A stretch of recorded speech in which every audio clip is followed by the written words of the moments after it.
جنگ شروع کرنا آسان ہوتا ہے، ایک بیان، ایک آپریشن، اور آگ بھڑک اٹھتی ہے، مگر جنگ کو ختم کرنا کبھی بھی اتنا آسان نہیں رہا۔ بعض اوقات جنگیں کسی واضح فتح کے بغیر صرف زخم چھوڑ جاتی ہیں، ایسے زخم جو نسلوں تک رس جاتے ہیں۔ پاکستان کا سب سے بڑا صوبہ بلوچستان اسی تلخ حقیقت کی مثال ہے۔ کئی دہائیوں سے یہ خطہ مختلف شورشوں، عسکری کارروائیوں اور مسلح تصادم کا میدان بنا ہوا ہے، مگر یہ ایک ایسی جنگ ہے جس کا کوئی فاتح نہیں۔ یہاں سب خون دیتے ہیں، مسلح شدت پسند، سیکیورٹی اہلکار اور سب سے بڑھ کر عام شہری۔ بلوچستان میں سرگرم مسلح گروہوں کی نوعیت یکساں نہیں ہے، مگر ان کے خلاف ریاستی رد عمل اکثر ایک سا رہا ہے۔ یہی وہ مقام ہے جہاں مسئلہ مزید پیچیدہ ہو جاتا ہے۔ بلوچ علیحدگی پسند تنظیموں میں Baloch liberation army, Baloch Republican army, Baloch liberation front اور متحدہ بلوچ آرمی جیسے گروہ شامل ہیں۔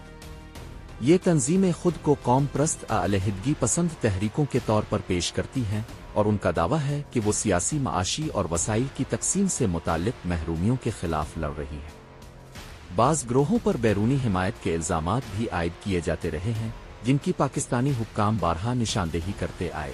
دوسری طرف بلوچستان میں مذہبی شدت پسند اور عالمی جہادی تنظیمیں بھی سرگرم رہی ہیں، جن میں تحریک طالبان، داعش خراسان اور القاعدہ سے منسلک عناصر شامل رہے ہیں۔ ان تنظیموں کا ایجنڈا صوبائی خود مختاری نہیں بلکہ فرقہ وارانہ تشدد، ریاستی ڈھانچے کو کمزور کرنا اور علاقائی عدم استحکام پیدا کرنا ہے۔ مسئلہ یہ ہے کہ جب ریاست دونوں مسلح عناصر کو ایک ہی زاویے سے دیکھتی ہے، یعنی دہشت گردی کے عینک سے، تو سیاسی نوعیت کے تنازعات بھی خالص سیکیورٹی مسئلہ بن جاتے ہیں۔ علیحدگی پسند تحریکوں کو مکمل طور پر دہشت گردی کے خانے میں رکھ کر صرف فوجی طاقت سے نمٹنے کی کوشش حل پیدا نہیں کرتی۔ اس سے وقتی طور پر شدت کم ہو سکتی ہے، مگر بنیادی محرکات، سیاسی بے اختیاری، وسائل کی تقسیم، لاپتہ افراد کا مسئلہ، اعتماد کا فقدان مزید گہرے ہو جاتے ہیں۔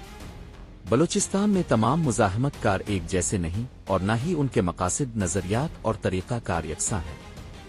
اگر مقامی قوم پرست گروہ اور عالمی جہادی نیٹ ورکس ایک ہی پالیسی کے تحت نمٹائے جائیں گے تو نتیجہ الجھاؤ ہی ہوگا۔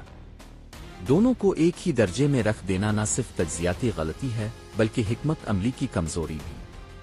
بلوچستان کا مسئلہ محض سیکیورٹی چیلنج نہیں بلکہ سیاسی، معاشی اور سماجی پیچیدگیوں کا مجموعہ ہے۔ یہاں جنگ کا میدان جغرافیہ سے زیادہ بیانیے میں ہے، اعتماد اور بد اعتمادی کے درمیان، شمولیت اور محرومی کے درمیان۔ جنگیں بندوق سے شروع تو ہو جاتی ہیں، مگر ختم مذاکرات، انصاف اور سیاسی بصیرت سے ہوتی ہے۔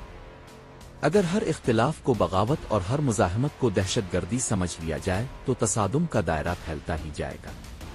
بلوچستان میں پائیدار امن اس وقت ممکن ہوگا جب ریاست واضح تفریق کرے کون سیاسی مطالبات کے ساتھ کھڑا ہے اور کون خالص تخریب کے ایجنڈے پر، ورنہ یہ وہی جنگ رہے گی جس میں سب ہارتے ہیں اور کوئی نہیں جیتتا۔